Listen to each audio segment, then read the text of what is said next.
How to focus and zoom in and out. With Focus, you can open an exercise in a new window to answer the questions more easily.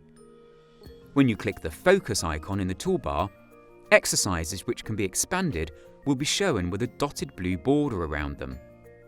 Click an exercise to expand it. When an exercise is expanded, you will have access to the marking options and the pen and highlighter tools at the top of the window. To close an expanded exercise, click the cross in the right corner of the exercise window, or click anywhere outside of the exercise box.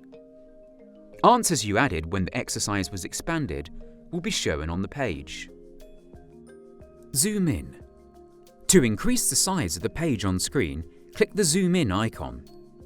To zoom out, to decrease the size of the page on screen, click the Zoom Out icon. Double-click or tap on the screen to zoom all the way in or zoom all the way out. You can pinch the screen to zoom in and out on touchscreen devices. Need more help? Click the Help and Support icon at www.oxfordlearnersbookshelf.com or in the app. Or you can send us an email at eltsupport@oup.com.